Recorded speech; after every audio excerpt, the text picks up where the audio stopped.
그늘이시니 때때로 괴로움 당하면 때때로 기쁨 누리네. 풍파 중 그늘이고 평안할 때 그늘이니 주 날 항상 돌보시고 날씬히 그늘이시네.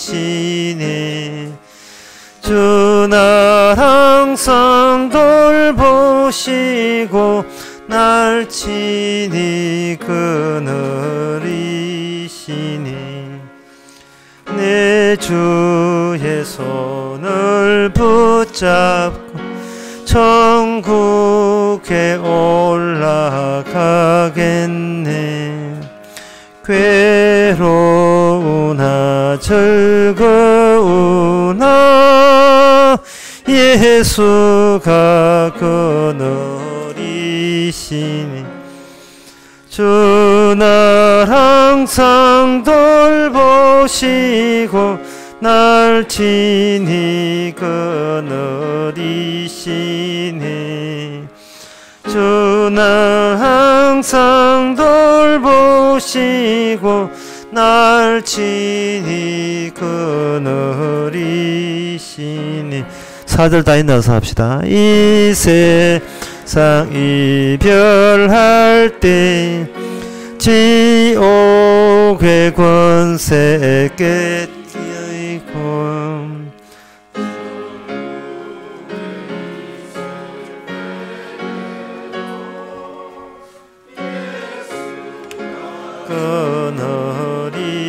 그늘이시네.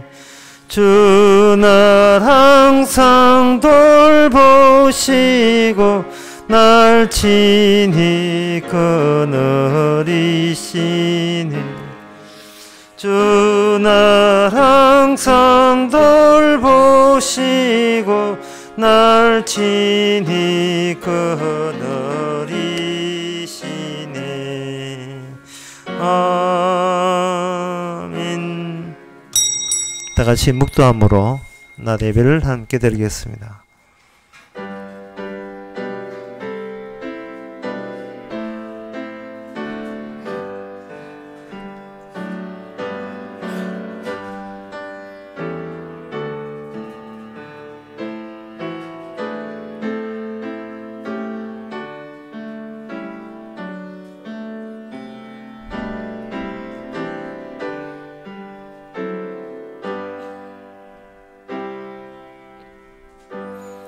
전능하사 천지를 만드신 하나님 아버지를 내가 믿사오며 그의 외아들 우리 주 예수 그리스도를 믿사오니 이는 성령으로 잉태하사 동전 마리아에게 나시고 본디오 빌라도에게 고난을 받아사 십자가에 못 박혀 죽으시고 장사한 지 사흘 만에 죽은 자 가운데서 다시 살아나시며 하늘로서 전능하신 하나님 우편에 앉아 계시다가 저로서 산자와 죽은 자를 심판하러 오시리라.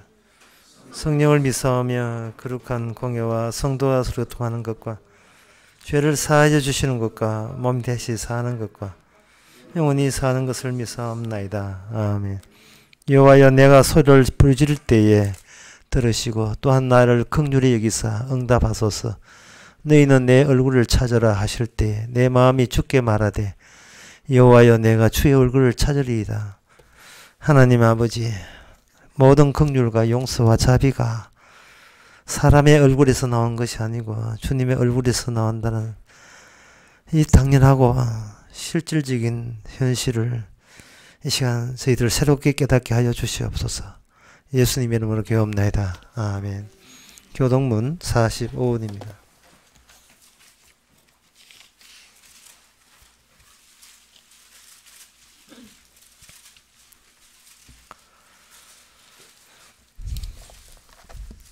하나님이 세상을 이처럼 사랑하사 독생자를 주셨으니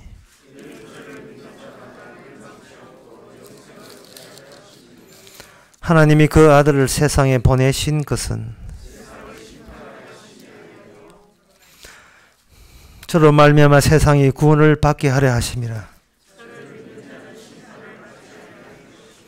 믿지 아니하는 자는 하나님의 독생자의 이름을 믿지 아니하므로 그 정죄는 이것이니 곧 빛이 세상에 왔으되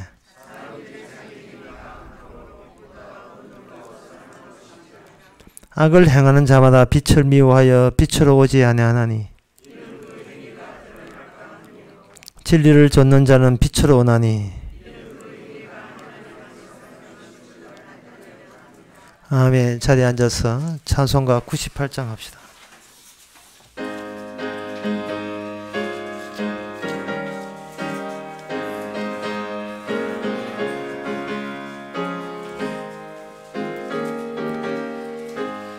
주의 손에 갈기 전 날 먼저 사랑했네.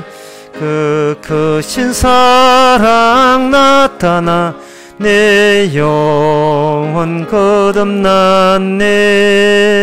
주 내 맘에 늘 계시고 나 주의 안에 있어 저 포도비요 같으니 참 좋은 나의 친구. 내 친구 대신 예수님 날 구원하시려고 그 귀한 몸을 버리사 내 죄를 대속했네. 나 주님을 늘 믿으며 그 손을 의지하고 내 몸과 마음을 바쳐서 끝까지 충성하리.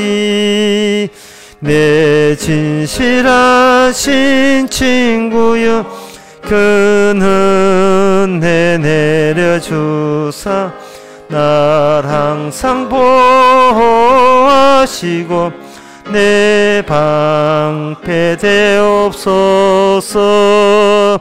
그 풍성한 참 사랑을 네 능히 끊을 소냐.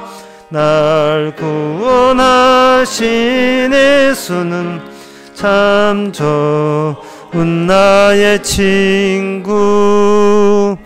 이 시간 다 함께 기도하실 때 양성수 장로님 기도하시겠습니다.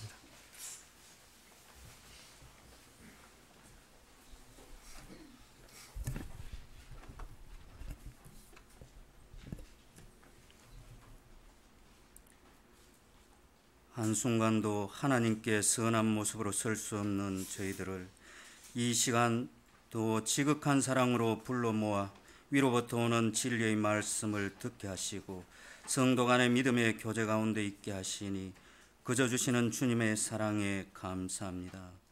주님, 저희들에게 오늘 또 생명을 있게 하시고 감히 누릴 수 없는 믿음의 삶을 누리게 하시며 이 모든 것은 이 세상에서 오직 주님의 십자가 희생을 드러내며 살게 하신 은혜로 주어졌건만 언제나 내 것인 양 내 생각대로 내 경험대로 더 움켜쥐지 못해서 안달이고 내게 좀 더 있지 않는 것에 조바심을 하며 늘 마음속으로는 비교하면서 겉으로는 초연한 척 믿음 있는 척 베푸는 척하는 것으로 교만을 떠는 저희들입니다.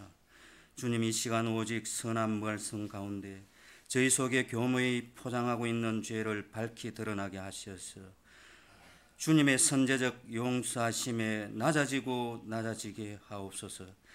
이 시간 선포되어지는 말씀 가운데 오직 주님의 다 이루심과 주대심만 드러나는 은혜의 자리가 될 수 있도록 은혜에 은혜를 더해 주시기를 간절히 원하오며 이 모든 말씀을 거룩하신 우리 주 예수님 이름으로 기도합니다.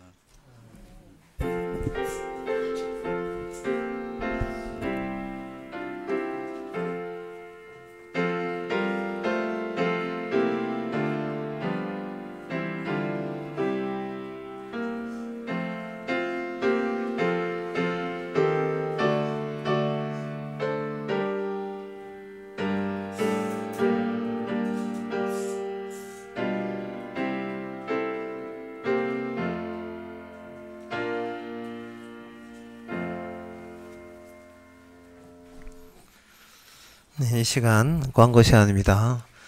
다음 주 우리 교회에서 김장이 있다고 합니다. 생각해 주시고, 우리 컴퓨터가 교회 하나밖에 없는데요. 하나 고장났고 거기에 한글이 없어요. 그래서 혹시 한글 심을 수 있는 분들은 그 CD 가져와서 한글을 좀 심어 주시기 바랍니다. 그리고 오랫동안 우리 교회 나왔는데 제가 이름을 몰랐는데 이제 이름을 알게 되었습니다. 우리 손주연 성도님 한번 자리에서 한번 일어나시기 바랍니다. 멀리 영천서 오신 분인데 감사합니다. 앉으시기 바랍니다. 다른 광고 없으면 찬송가 327장입니다.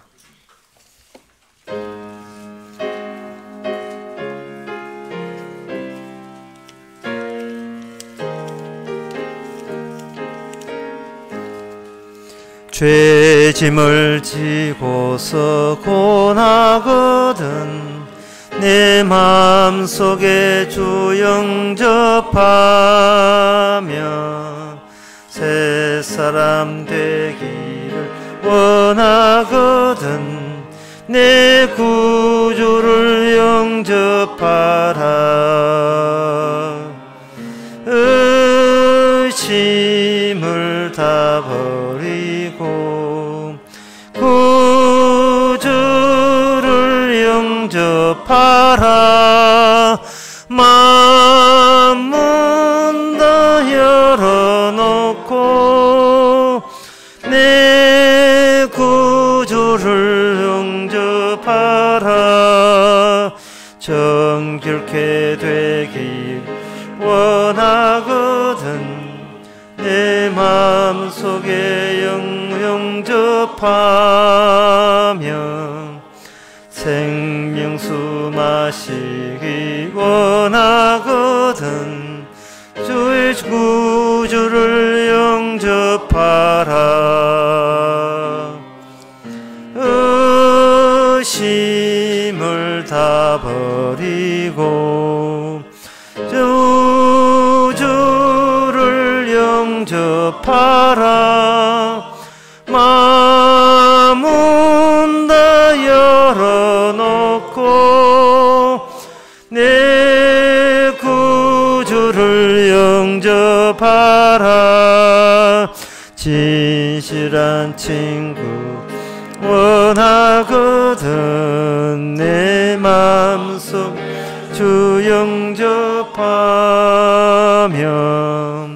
내 맘의 평화 원하거든 내 구주를 영접하라. 의심을 다 버리고 구주를 영접하라. 마음은 다 열어놓고 내 구주를 영접하라. 즐거운 찬송 하려거든 내 맘속에 주 영접하며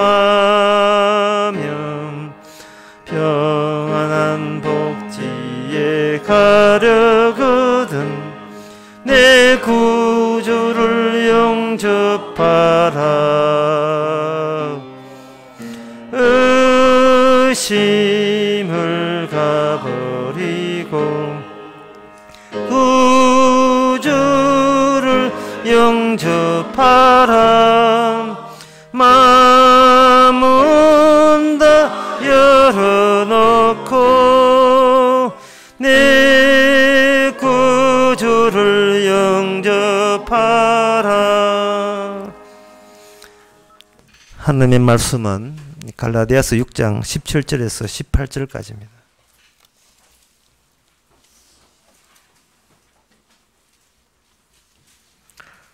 309페이지 제가 읽습니다. 이후로는 누구든지 나를 괴롭게 말라.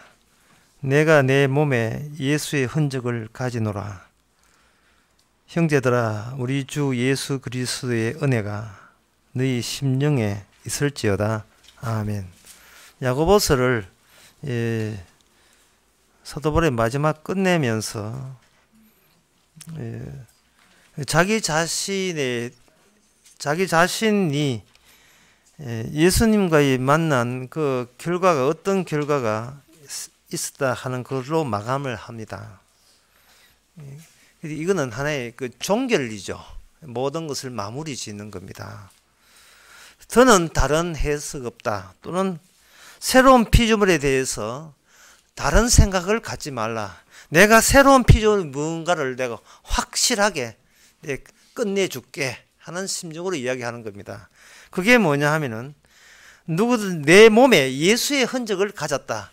이것이 사도 바울이 예수님을 알고 있는 모든 그 이해의 마지막 종결이 그겁니다. 예수의 흔적이 없는 인간과 예수의 흔적을 가진 인간으로 이렇게 구분 지어서 예수의 흔적이 없는 사람은 이거는 죽어도 지옥 가는 사람이고, 새로운 피조물이라 하는 것은 예수의 흔적이 있는 사람만이 그 주님께서 새롭게 지은 새로운 피조물이라는 거예요. 그래서 이런 이야기는 사도가 사람들을 어떤 의미에서 사람들을 못 알아듣게 하는데 성공했다고 볼 수 있어요. 왜냐하면 예수님이 작용해서 일하셨기 때문에 본인이 생겼듯이 나처럼 자기처럼 예수님이 직접 다가가서 그 사람을 건져내는 작업으로 인하여 나처럼 예수의 흔적을 있었으니까 이거는 사람이 어떻게 뭔가 배워서 해보겠다는 그 모든 것을 이 말씀을 가지고 의도적으로 차단하고 있는 겁니다. 인간이라 하는 것은 뭔가 듣게 되게 되면 그걸 자기가 알아듣는 방식으로 이해해서 그걸 자기 행함으로 재현을 해내려는 의도가 있어요. 남이 뭐 됐다 하니까, 새로운 피조물 됐다 하니까 자기도 자기 행함을 동원해서 나도 새로운 피조물 되어 볼까라고 시도하는데, 그렇게 시도할 수 있는 내용 같으면 내가 말을 안 한다 이 말입니다. 너희들이 누구든지 저렇게 행하면 저렇게 될 수 있구나 라고 할 수 있는 이야기를 내가 방금 한 적이 없다는 거예요. 왜 그러냐 하면은 이 흔적이 내가 파내서 만든 흔적이 아니잖아요. 그 흔적도 뭐냐 하면은 예수의 흔적이에요. 예수님의 흔적이다 이 말이죠. 그럼 이 말은 여러분들이 이제 머리 좋은 사람 아시겠지만 나라는 게 있는데 나에다가 예수님이 뭔가 가했는 거예요. 그렇게 되면 나라는 인격체가 원래 나에게는 하나인데 나라는 인격체가 이게 하나가 아니고 둘이 된 겁니다. 이걸 나에게 나만 달랑 있는 게 아니고 나 말고 예수님이 함께 작업을 이루어서 만들어낸 게 뭐냐? 새로운 피조물이라는 거죠. 그것을 예수님의 몫으로 돌려야 되기 때문에 여러분 나 이렇게 예수의 흔적을 가졌기 때문에 여러분도 알아서 열심히 하세요라고 이렇게 사도 바울이 권면할 내용이 아닌 거예요. 이것이 예수님의 해석의 끝판입니다. 예수님의 흔적, 갈라디아서 마지막에 이야기하는 것은 모든 해석의 종결을 의미하는 거예요. 종결, 마무리 지음을 의미하는 거예요. 결국 마무리 지음에 우리가 알 수 있는 것은 뭐냐 하면은 인간이 할 수 있는 일은 하나님이 안 받는다는 겁니다. 그동안 사람들이 사도에 대해서 굉장히 오해를 한 이유가, 사도가 무슨 이야기를 하게 되면 사도에게 일어난 일을 우리 자신도 행함으로 그대로 나에게도 일어날 수 있다는 그런 기대와 희망을 가지고 사도의 말에 경청하게 되는 거예요. 그렇게 되어버리면 뭐냐 하면은 나에게 일어난 일을 주님 하는 일로 가져가는 것이 아니고 내가 할 수 있는 그 실적을 내 몸에 걸치는 식이 되어버리죠. 빨리 벌을 잡아야 뭐 계속 설교를 하겠는데 벌을 설교를 뭐. 흔적이라는 말은 이게 하나의 정신적 문의다 보면 정신적 문의. 정신적 문의가 새겨져 있는데 사도 바울이 이걸 본인이 원했던 건 아니에요. 그래서 이 누구든지 나를 괴롭지 말라, 내 예수의 흔적이 있다는데 이 흔적을 문인데 이것을 다른 말로 하면 자기 안에 일종의 구멍이 나와 있는 거, 우물 또는 분하고 맨홀 이런 거 보시면 안에 구멍이 나와 있는 거예요. 구멍이 나와 있는데 이 구멍은 사도 바울에게 어떤 구멍이냐 하면은 그동안 남과 견주고 남과 비교할 수 있는 모든 사회적 정치적 비교거리와 그런 조건들, 문화적 조건, 경제적 조건들을 전부 다 집어넣어서 함몰시키는 구멍이 났다 이 말이죠. 함몰시키는, 네가 잘나서 내가 잘나서 견줄 수 있으려면 인간들이 자기 행함에 어떤 실적 가지고 의로움이 있어야 되는데 그 의로움을 가지고 사도 바울의, 아주 쉽게 가겠습니다. 벌 날라간, 하여튼 쉽게 하겠습니다. 사도 바울의 인생에는 몸 정신적에다가 구멍을 파는 거예요. 들을 구멍을 파가지고 모든 이 세상에 있는 사회적인 차별, 정치적 차별, 그리고 남자냐 여자냐 자유자냐 종이냐 그런 모든 차별과 잘 사느냐 못 사느냐 경제적 수입이 얼마냐 그 모든 것을 거기다가 다 집어넣는 거예요. 그 구멍에다가 주께서 구멍을 파고 다 집어넣어버린다 이 말이죠. 그런 구멍이 있습니까? 라고 묻는 거예요. 지금 사도가. 저는 그런 구멍이 있는데 여러분 갖고 있습니까? 라고 묻는 거예요. 그러면 그동안 사람들이 사는 게 걱정스럽고 힘들고 늘 불안하고 뭔가 쫓기듯이 살아가는 이유는 그런 모든 세상적인 조건을 함몰시키고 없애버리는 그런 구멍이 없어서 그런 거예요. 그 구멍이 없기 때문에 내 열심히 행해서 내 자식 잘 키워서 돈 벌여서 이것 가지고 남 잘하는 것 가지고 자꾸 견주기에 나서고 평생을 레이스 경쟁하다 보니까 정신적이고 육체적으로 피폐해져 가는 거예요. 성경 해석을, 성경을 왜 보느냐? 그동안 인간들 성경을 왜 보느냐 하면 성경 봐서 행하고자 하는 겁니다. 그걸 왜 행해야 되는데? 그걸 왜 지켜야 됩니까?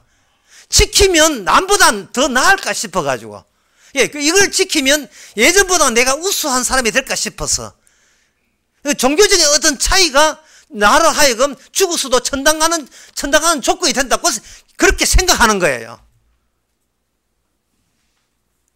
그래서 과거에 지 잘난 것을 계속 간직을 해야 되는 거예요. 없애는 것이 아니고 계속 간직을 하는 거예요. 그래서 흔적은 일종의 이제 우리 정신적인 나와 있는 일종의 우리 화장실에 보면 됩니다. 화장실의 기능은 배설하는 기능이에요. 없애버리는 겁니다. 빼버리는 겁니다. 예수님의 흔적이란 인간이 갖고 수 있는 힘을 빼는 곳, 모든 자랑할 수 있는 모든 힘을 쏙 빼는 그런 빈 홀, 구멍, 어디통한지 모르는 그 구멍을 가지고 예수님의 흔적이라 한단 말이죠. 그래서 이 말은 뭐냐 하면은, 사람들아, 나 사도 바울, 내 가슴에 구멍 났다, 이런 이야기를 하고 있는 겁니다. 내가 뚫은 게 아니고, 천당 가려고 내가 노력해서 내가 뚫은 게 아니고, 주께서 와서 나를 구멍 나게 만들었다. 그런 이야기를 하고 있습니다. 이게 모든 성경 해석의 종교라는 거예요. 성경 해석의 종교. 이 구멍은 특징이 뭐냐? 한 번 들어간 구멍은 도로 끄집어낼 수 없어요. 내 속에 들어간 이 구멍 속에 빠진 것을, 예수님이 난 구멍 속에 빠진 것을, 이건 내가 행했다고 내 손치고, 요거는 내 기도 덕분, 내 헌금 덕분, 내 노력 덕분, 이렇게 도로 끄집어낼 수 있는 구멍이 아니에요. 그냥 들어가면 끝입니다.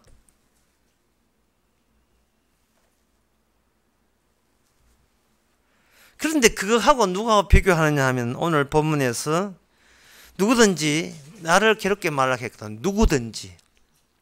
누구든지와 사도 바울은 지금 대결을 하고 있습니다. 에브리바디, 누구든지 오라 이만. 누구든지. 구멍 안 난 사람 누구든지 다 오라만. 구멍 안 난 사람 누구든지 다 오란 말이죠. 네가 구멍이 안 났기 때문에 나에 대한 이 하나님의 말씀에 대한 해석에 대해서 시비를 걸고 있는 겁니다. 사도 바울은 그건 네 개인적 견해 아니야, 이런 식으로 시비 거는 거예요. 사도 바울이 이렇게 예수님의 계시를 전할 때에 반응이 있어요. 그 반응은 무엇이냐 하면은 너무나 이야기하는 것이 도발적이라서 너무나 이야기하는 것이 도발적이다 또는 너무 비약적이에요. 인간의 어디 행함으로 해낼 수가 없는 거예요. 사도 바울의 이 모든 말씀이.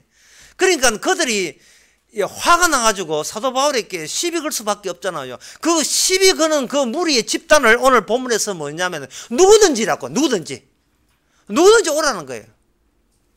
그러면 이 사도의 일은 하는 이야기가 이 사도만 이렇게 독특하게 이야기한 게 아니고 예수님도 그런 이야기를 했고 사도들은 다 그런 이야기를 했어요. 요한복음 그 3장 18절에 보면 저를 믿는 자는 심판을 받지 아니할 것이요, 저를 믿는 자는 심판을 받지 않는 것이요, 믿지 아니한 자는 하나님의 독생자 이름을 믿지 아니함으로 벌써 심판을 받은 것이다. 요한복음 3장 18절에 나오는 이야기거든요. 이 말은 심판을 받지 아니한다는 말을 사람들은 뭐라고 오해하냐 하면 하나님께서 봐줘가지고 우리 하나님께서 인간을 너무 사랑해서 하나님이 우리를 심판하지 않았구나 라고 오해를 한 겁니다. 그런데 심판이 없다는 게 아니고 심판을 안 하겠다는 게 아니고 오히려 반대로 생각해야 돼요. 이미 너희는 심판 중에 있기 때문에 새삼스럽게 어떻게 하면 심판 안 받을 수 있습니까? 어떻게 하면 심판을 면제할 수 있습니까?는 그 질문 자체가 성립이 안 된다는 겁니다. 상당히 어려운 이야기죠. 왜 그러냐 하면 독생자 이름을 믿지 아니함으로 벌써 심판을 받은 것이라 했어요. 독생자가 내려오는데 하늘에서 우리 인간에게 하나님의 아들을 독생자를 주시는데 그 독생자를 오기 전에는 뭐냐 하면은 내가 죽으면 좋은 데 가야지, 살아있을 때 착한 일을 많이 천당 가야지 했는데 막상 독생자가 오니까 내가 죽어서 좋은 데 가야지라고 아주 여유를 부릴 입장이 아니었다는 사실을 독생자가 옴으로써 비로소 우리가 알게 됐다 이 말입니다. 독생자가 뭘 갖고 오냐 하면은 너는 지옥 가고 천국 가고 네가 선택할 권리가 애초부터 없었다는 소식을 품고 독생자가 이 땅에 온 거예요. 바로 그분의 이야기를 믿으라 이 말입니다. 그분의 이야기를 믿으라 이 말이에요.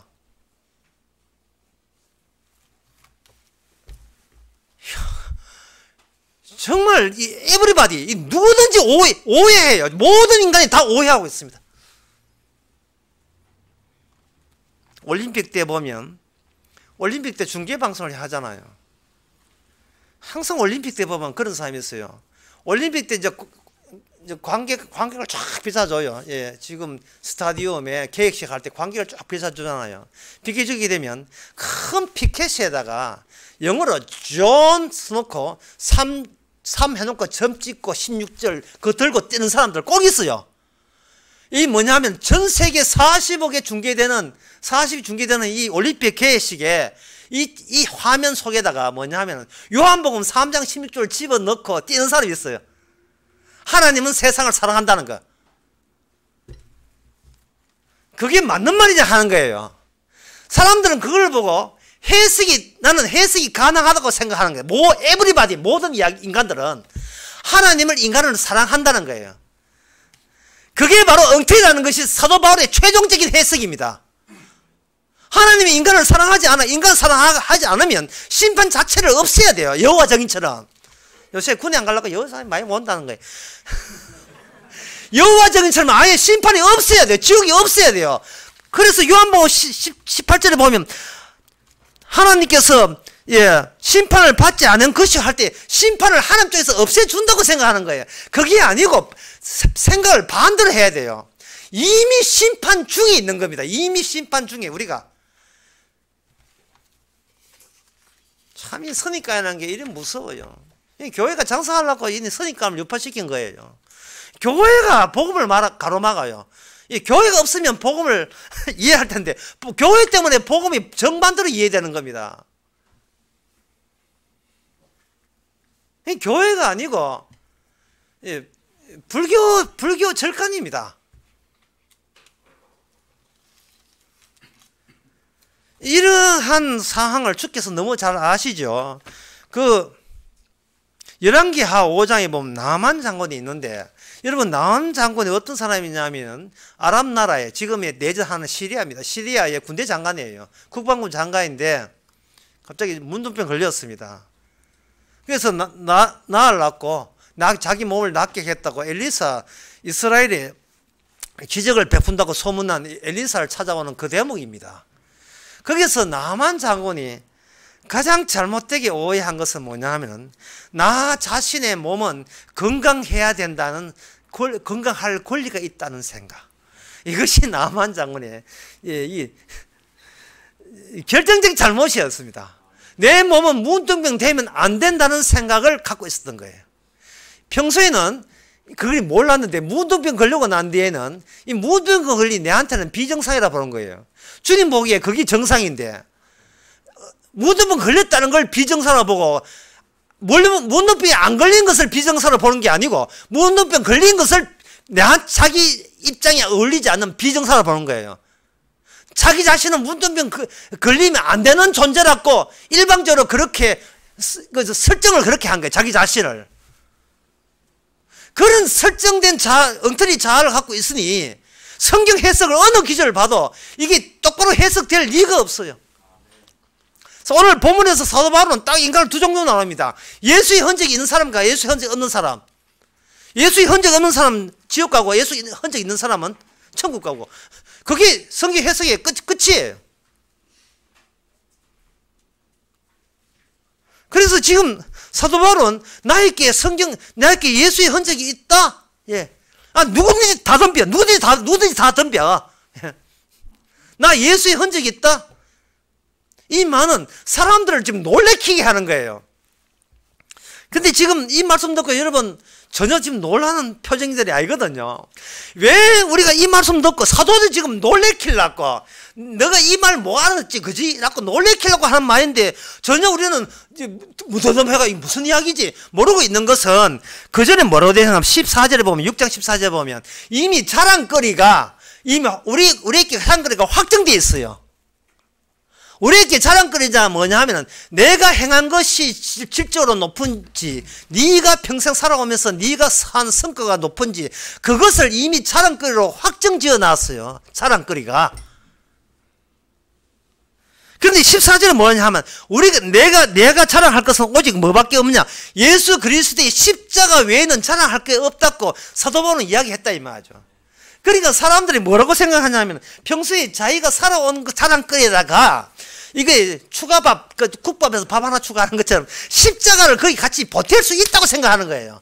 내가 평생 이렇게 잘 살아왔고 반듯하게 살아왔고 아주 조심스럽게, 그야말로 오류가 적은 쪽으로, 실수를 줄이는 쪽으로, 내 인생을 약화시키지 않는 방법을 최선 노력을 해서 가장 정직하고 옳은 길만 가겠다고 조심조심 살아서 이만한 성과를 이뤘던 내 인생, 그 내 인생에다가 그동안 미처 빠진 게 있는데 뭐냐면 십자가 복음이 빠졌으니까 그거 하나 추가해서 이제는 이것도 괜찮고 이것도 괜찮은 거 했으니까 하나님 보시기에는 뭐 이거는 완벽에 완벽을 기했다, 이렇게 생각하는 거예요.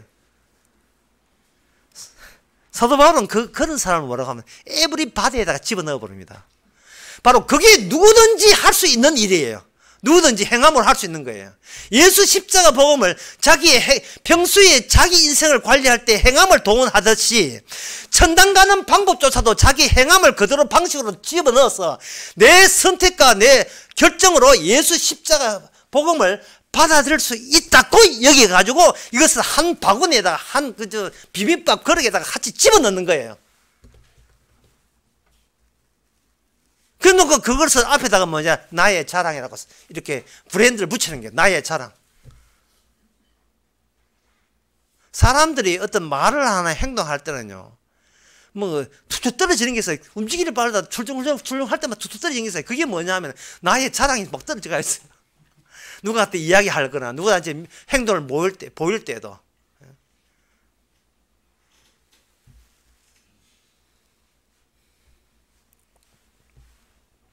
직업이라 하는 것은 다른 말로 하면 내 자랑거리의 집대성이 나의 직업이 되는 겁니다. 나의 자랑거리의 집대성.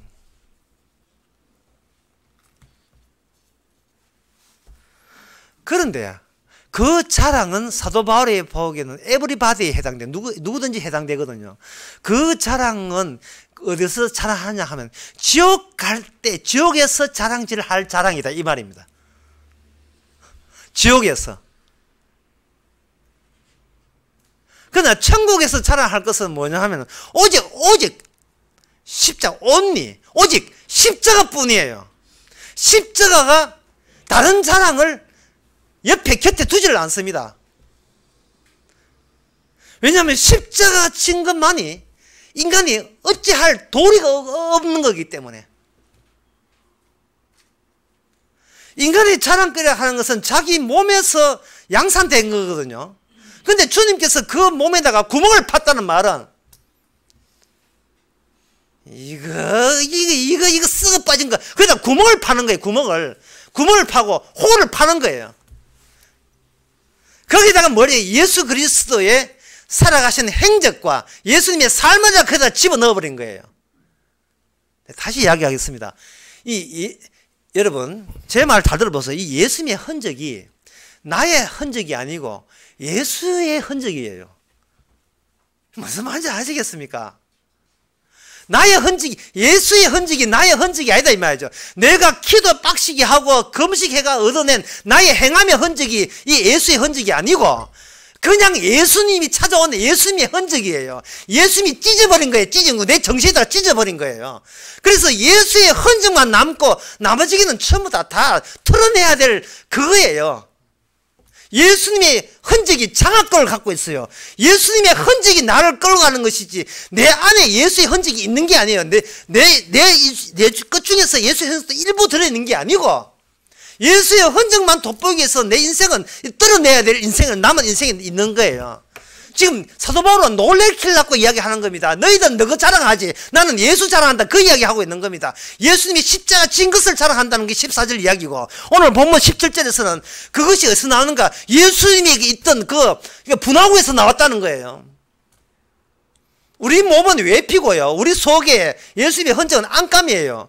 안감과 외피 사이에 연결이 되어 있어가지고 외피를 자랑하고 있는 것이 아니고 안감에 들어있는 보이지 않는 비가시적인 그 내용이 외피를 통해서 내 인생을 장악하고 주관하고 있다 이 말입니다.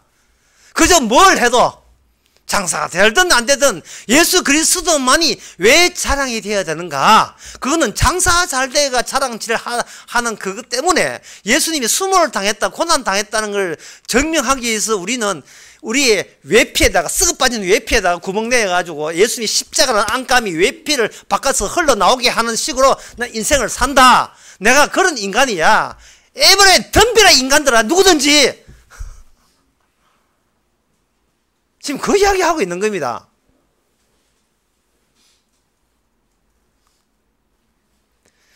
예수님의 흔적을 모시는 거예요. 창세기 1장에 보면 신학자들이 제일 큰 오해하는 것이 창세기 1장에 보면 하나님의 형상으로 우리의 형상으로 인간을 만들자 하는 그 대목이에요. 이 사람들이 신학자들이 하는 것은 원래 믿음이 없어서 신학자 하는 사람이거든요. 신학하는 사람 믿음이 없어가지고 개척교회 하려니까 힘드니까 부끄러우니까 신학해가지고 그거 가지고 교수 자리 하려고 하는 게 신학자들이에요. 이 사람들이 뭐라고 해석하냐면 이렇게 해석해요. 하나님의 형상이 우리의 형상대로 우리를 만들었으니 우리 속에 하나님의 요소가 들어있다는 겁니다. 해석을 그렇게 해버렸어요. 그러니까 우리 자신은 인간은 고귀하다는 겁니다.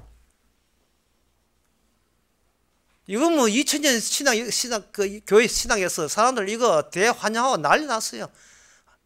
날 무시하지 마라. 나는 고귀한 존재라고. 예, 그거 자랑질 하는 그런 빌미가 되어버렸어요.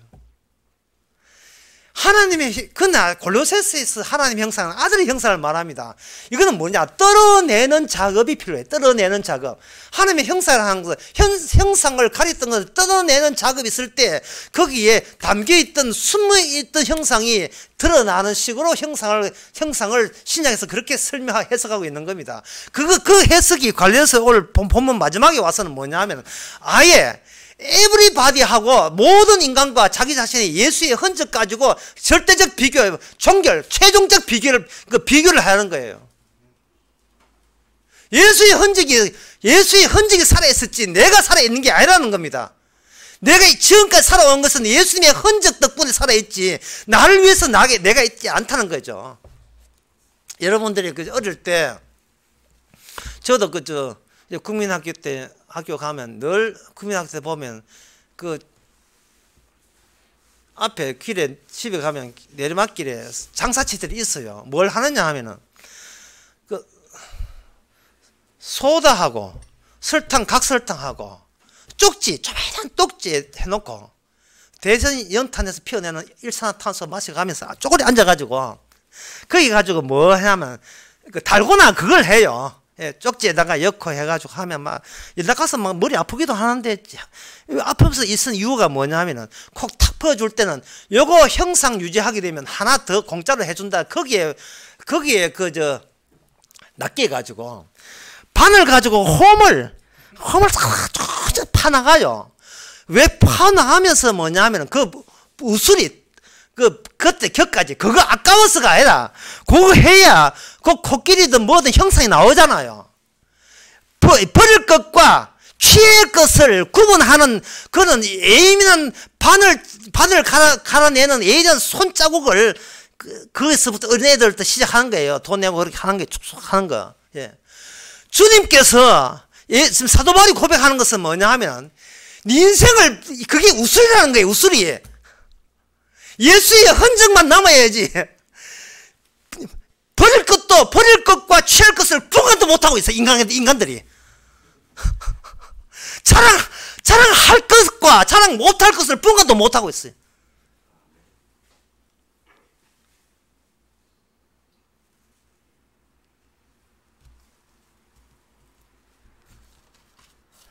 나는 주님 앞에서 심판받아야 될 대상이었다. 이것을 살려야 돼요. 이걸 살려야 되고, 난 사람만 구원받는다. 이걸 죽여야 되거든요. 이게 바로 불교거든요. 예수 잘 믿으면 구원받는다. 이게 불교다며. 이게 절간이에요. 예수 잘 믿으면 구원받겠다는 이걸 버려야 돼요.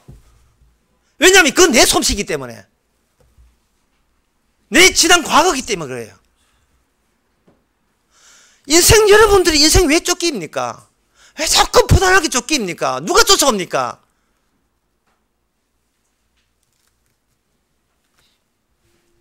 바로 견주고 싶은 라이벌 대상들, 그런 것들이 눈에 들어오니까 저 사람이 모델이 된 거예요. 나는 빙신이니까 저 사람보다 왜 못 사나, 이런 식으로 계속 그걸 따라가거든요. 그걸 자기는 복이라 여기고 그걸 선이라 여기거든요. 선은 가가면 잡았다 싶으면 달아나고, 뒤에서 쫓아오는 것은 저주가 쫓아와요. 예. 내 다리 내놔라 하는 게. 빛을 불술불술 올 때, 네 다리 내놔라. 네 이런 짓 했으니까 니는 네 집안 저주 받으면 니만 손해자. 따로 매같이 알 수 없는, 원인도 알 수 없는 공포는 뒤에서 쫓아오지요. 예? 행동 똑바로 하면 집안에 우한 난다. 뭐 이런 알 수 없는 공포심은 따라오고, 따라잡고 싶은, 내가 되고 싶은 저 복은 쥐다 하면 이거 참기름 발라는지 빠져가지고 다망치고, 따라가서는 안 잡히고, 뒤오는 계속해서 쫓기고. 도대체 뭐 하는 세월입니까, 이 세월이. 예? 우리 인생을 누가 이렇게 조져놨어요? 예? 누가 이렇게 만들었습니까? 그것은 단 하나밖에 없어요. 내 인생 내가 살려야지 누가 살릴 것이냐 하는 그 생각이거든요. 하나님은 묻습니다. 그 인생이 어떤 인생인지 네가 봤냐? 내 인생이 내 인생이죠. 하나님 보시기에 그 인생이 어떤 인생인지 아냐? 모르지요. 그게 저주받고 지옥 가고 심판받을 인생이야라는 거예요. 십자가 복음만 자랑하지 않는 교회는 다니지 마세요. 왜 그러냐 하면, 교회가 뭐 이단이 나빴어가 아니라, 나를 제대로 나랐고, 니는 이런 인간이라고 지적을 안 해주는 교회는 다니지 마세요.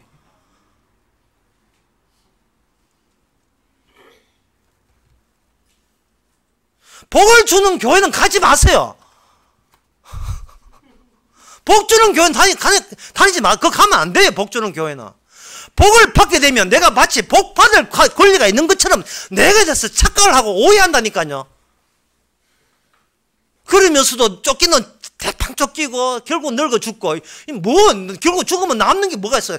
근데 가루만 남잖아요. 가루만 남는다고 없어요. 신승이는 죽을 때까지 이렇게 운동한다고 그저 운동한다고 영천에서. 지금 신성은 어디 가십니까? 없어요. 그 신성이나 뭐 후성이나 우리가 똑같으니까 우리도 마찬가지 여기 있다가 없어요. 우리의 원래 자리는 뭐냐 하면 말씀 안에 있습니다. 그게 율법이에요. 그 율법의 대표가 할례입니다.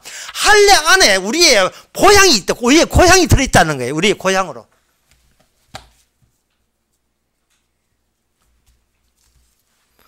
여기 13절 봅시다. 6장 13절. 할례 받은 저희라도 스스로 율법을 지키지 아니하고 너희 할례를 받게 하는구나. 왜 사도 바울이 할례를 언급한 것은, 할례라는 것은 이거는 제거하는 겁니다. 할례라는 율법의 특징이에요. 모든 율법은 내가 살아서 뭘 지키는 거지만 할례 언약만큼은 뭐냐 하면 내 몸에 있는 내 건데도 불구하고 이걸 제거해버려요. 절개해버려요. 다시 없애버려요. 있는데 내 것으로 있는 걸 끊어버리는 것이 할례입니다. 그 취지를 여러분 아셔야 돼요. 제거되지 않는 자기 걸 없음의 표시가 나머지 있음을 대표한다 이 말입니다. 그게 할례 언약의 취지입니다. 할례 하기 전에 있었는데 할례가 나는데 굴러 떨어져 거거든요. 내 것인데 굴러 떨어져 건가 걷다 내 것인데 콜라 뚜껑이 있는데 콜라 뚜껑 뜯겨서 날아가는 거예요. 근데 그냥 뚜껑이 아니에요. 뚜껑 안에 하나님과 인간과 대화할 수 있는 모든 중개 기능이 그 뚜껑에 다 들어있어요. 그게 날아갔다는 말은 난 니하고 이제 이야기 안 한다 이런 뜻이에요. 니하고 상대 안 한다 이 말입니다. 할례를 받았다는 말은 기존의 내 몸은 이거는 하나님께서 안 받는다는 뜻이에요. 그래서 할례 받은 자만 받는다는 말은 없음이 너의 중심부라는 사실을 받아들인 사람, 없음을 쳐다보면서 나머지 있음이 없음에 종속되어 있다는 걸 인정하는 사람만이 천국 간다는 거예요. 그 말씀의 계약의 나라, 천국의 나라, 율법의 나라에 가는 거예요. 천국 가는 거예요. 사도 바울이 오늘 예수의 흔적을 했다는 말은, 이 흔적이라는 말은 뭐냐, 낙인 찍힌다는 뜻이거든요. 낙인 찍힌다는 건 종속됐다 이 말입니다. 나는 없는 분에게 종속되었다. 에브리바디 누구든지 오너라. 너희들은 너희 있음으로 평생을 버티잖아. 나는 없음이 나를 그렇게 만든다는 거예요. 그러면 이거는 제가 서울 강의에서 그런 이야기 했지만 기능을 살리고 나를 없애요. 그 달고나 할 때 형체는 살리고 나머지 껍데기 조각 난 것은 이게 버리듯이 주님께서는 주님이 집어넣은 기능은 살리고 주께서 집어넣은 기능은 살리고 나를 없애요. 근데 없어지는 나에 뭐가 달렸냐 하면 바로 윤리와 도덕이 달려있거든요. 선악이 달려있다고요. 우리가 평생 쫓겨 다니고 만드는 그 요인이 그게 없어지는 게 있단 말이죠. 난 나쁜 짓 했으니까 난 요번 달에 벌 받고 싶다. 또는 내가 착한 일을 했으니까 요번 복 받을 것이라. 그런 것들은 주님이 신경을 안 써요. 주님이 신경을 안 쓰는데 우리는 주님이 거기다가 신경을 쓰고 있어요. 이 바보 덩신 같아. 우리가 주님께서 관심 두는 것은 예수의 흔적에 관심이 있는데 우리는 뭐냐 하면은 나에게 주께서 관심이 있다고 오해들을 하는 거예요. 오해들을.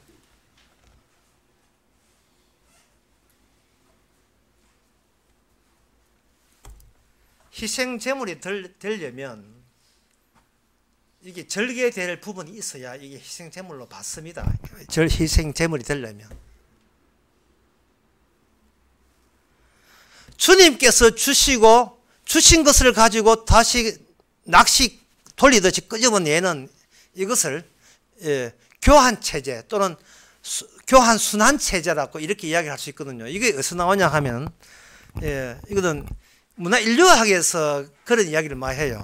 예를 들면 호주가 백인들이 들어오기 전에 19세기 말에 처음 들어왔을 때 호주 원주민들이 백인이 딱 오니까 호주민들이 제일 먼저 생각한 게 저 사람이 사람이냐 아니면 외계인이냐, 신령한 영에서 온 사람이냐 아니면 우리가 사람인자 아니면 짐승에 불과하냐를 그들은 혼란이 일어났습니다. 그래서 혼란을 진짜 우리와 같은 사람이다 아이를 측정한 방법은 뭐냐 하면 선물 순환체예요. 선물을 주고받는 순환체제예요. 뭐냐 하면 돼지를 이렇게 그 사람께 선물해 줬어요. 돼지를 그 백인들에게, 낯선 이방인들에게 돼지를 선물해 주니까 백인들이 뭐라고 선물했냐 하면 조개 껍질을 가지고 그들에게 선물해 줬거든요. 그러니까 그 토인들이 와우 하고 환호성을 부르면서 저 사람은 더 이상 우리의 순환 노선 속에 포함이 된 우리와 주고받고가 성립되는 같은 인간이라고 결정 내려가지고 대환영을 한 겁니다. 더 이상 이방인이 아니고 우리와 같은 인간이라는 거예요. 같은 인간이 모양새로 결정된 것이 아니고 내가 준 것 받고 그 받은 것에 대해서 가만히 있지 않고 되돌려 줄 수 있을 때 더 이상 우리는 적이 아니라 같은 한 동질의 사람이라는 것을 확인할 수 있는 겁니다. 그러면 지금 주님께서 우리에게 준 선물이 뭐냐는 거죠. 그게 독생자를 보내셨거든요. 그 독생자 보냈을 때 독생자의 의미를 알 때 이렇게 되면 우리는 주님과 한패가 되는 겁니다. 순환체제가 돼요. 주께서 주신 것을 그대로 주께 돌려드리는 거. 이것보다 더 귀한 게 없다는 생각을 가지고. 이게 성경 해석이에요.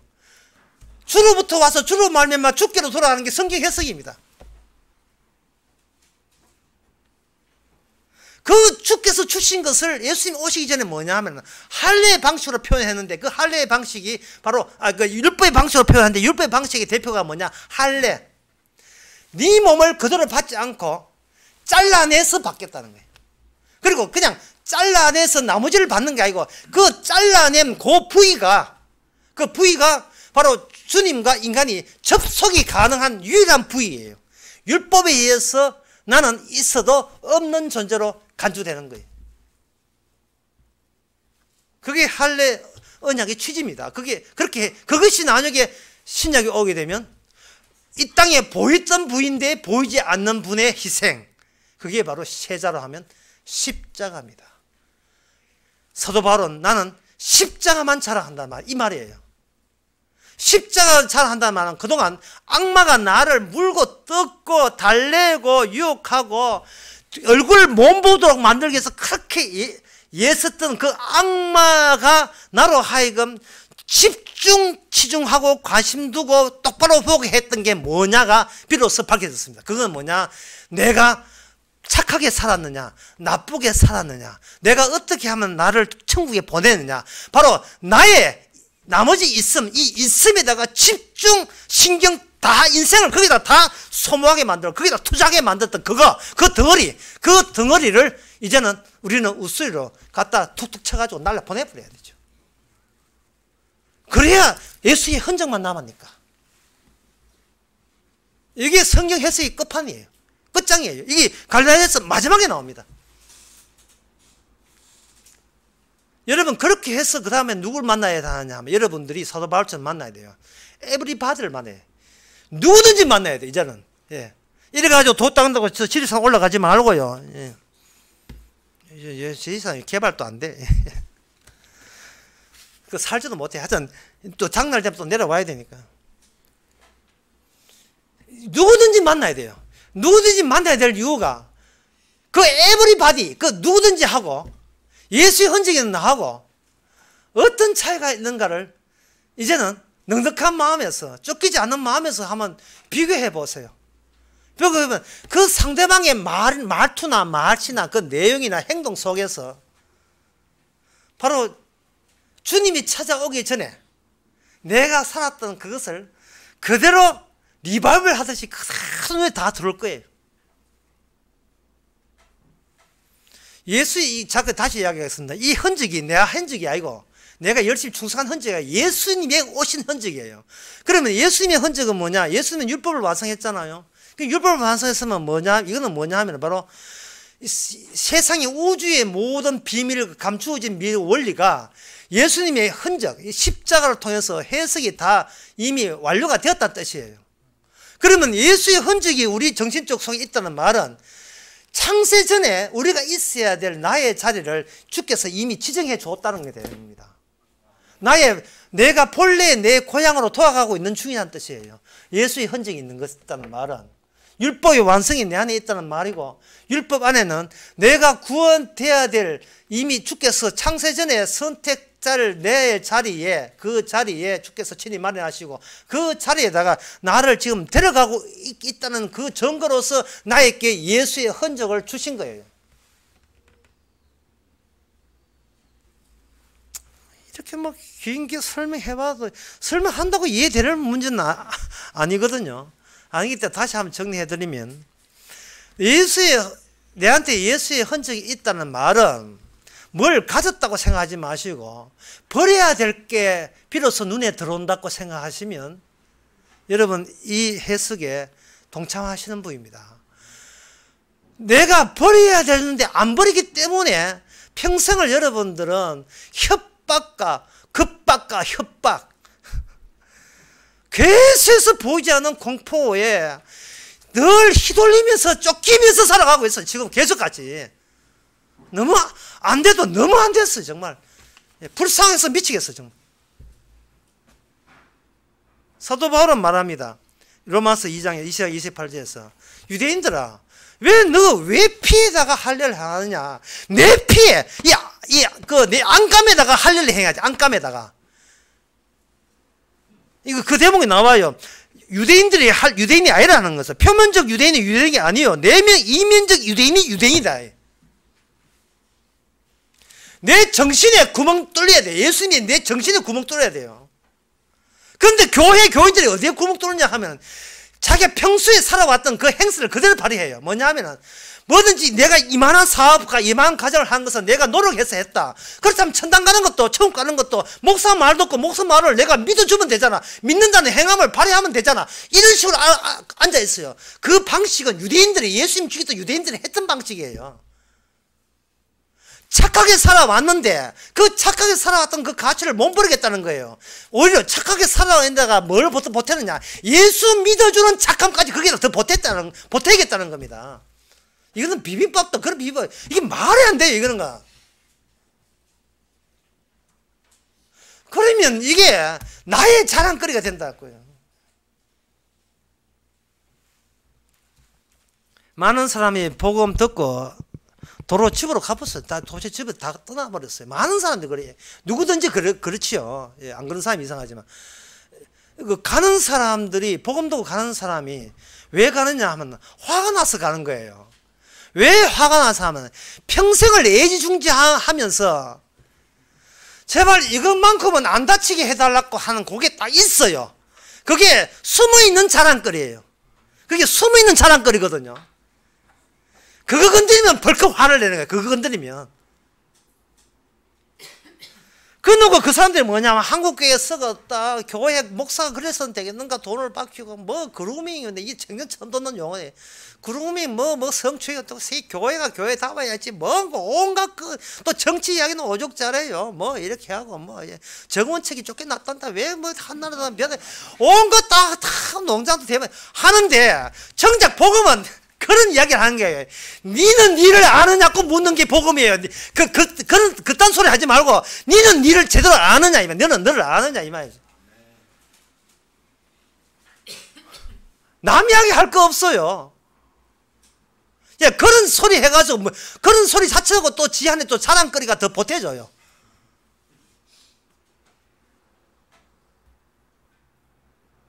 내가 키운 애 죽으면 안 됩니다. 꼭 이렇게 한다. 그게 애가 뭐냐 하면 그 저기 자랑거리거든요. 얼마나 공부 들었습니까?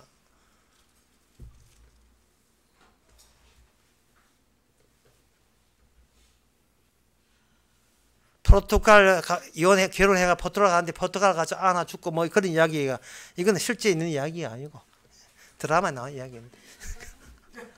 그래 갈라서. 예, 그 드라마를 좀 보세요. 우리가 이게 떨어내야 될까?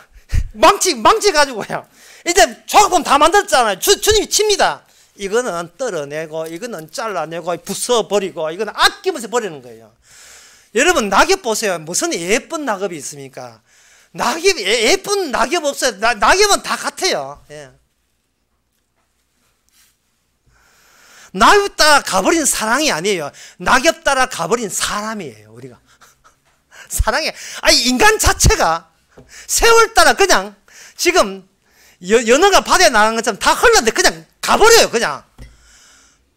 계속 변화되고 가버린다고요. 가는 세월 누가 막습니까? 서유석이 막아요. 가는 세월 누가 막아요? 아무도 못 막아요. 지금 모른다, 지금. 서유석 모른다, 지금. 남 걱정하지 마. 남 교회 걱정하지 말고. 바로 내 자신 누구냐. 다시 끝나고 마치겠습니다. 사도 바울은 우리는 약 올립니다. 놀래킵니다. 예. 너가 이 이야기 이런 해석 모르지? 예. 나 예수 흔적 가졌다. 까부지 마. 내한테 덤비지 마. 나 예수 흔적 가졌다. 다시 말해서 내가 노력해서 가진 게 아니고 주께서 나를 구멍 냈다. 이제 구멍 없는 사람 나와봐. 아이고 이 불쌍한 인간아. 이것을 무슨 행함으로 구원받습니까? 주께서 드릴로 매일같이 뚫고 그 다음에 우리가 애지중지하는 내 인생, 내 강아지 죽겠어 망쳐가지고 전부 다 뭐 고양이 가가지고 내 자식이고 남편이고 네 전부 이게 내 인생 자체를 착각하지 않도록 주께서 떨어내는 작업에 우리는 이 변화에 감사합시다. 기도하겠습니다. 하나님 아버지, 우리가 붙들자 하는 그것이 바로 마귀의 노림수라는 것을 몰랐습니다. 우리가 붙들고자 하는 것 때문에 지금껏 쫓겨갔는 것처럼 앞으로 더욱더 심하게 더 추궁당하고 악마한테 선악체제에 윤리도덕에 쫓겨다닌다는 사실을 저희들은 몰랐습니다. 이제는 주님 난 구멍만 자랑하고 예수의 흔적만 자랑하는 저희들 되게 하옵소서. 예수님의 이름으로 기도합나이다. 아멘. 다 일어나서서 334장 합시다.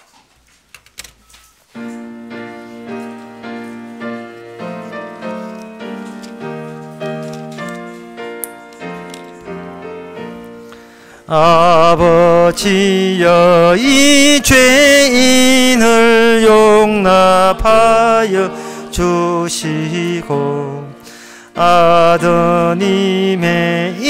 이름으로 구원하여 주소서.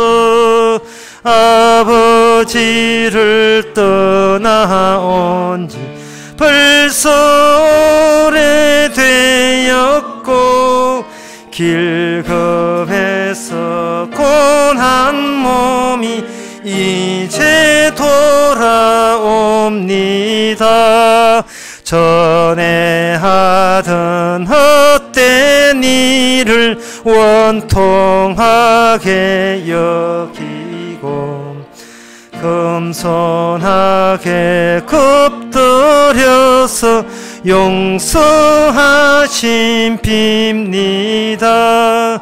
은혜 감당 못하오나 회개하는 영혼과 나의 약한 육신까지 감히 드리옵니다.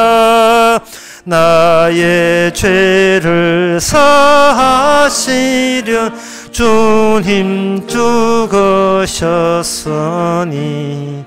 그 공로를 의지하여 주만 의지합니다. 아버지여 용납하사 나를 품어주시고 주의 사랑 품 안에서 길이 살게 하소서. 아멘. 기도합시다. 지금은 우리 주 예수 그리스도의 은혜와 하나님의 크신 사랑과 성령의 충만하심이 예수의 흔적 외에는 아무것도 아님을 다시 한번 받아들이는 모든 성도에게 주의 이름으로 축원하나이다. 아멘.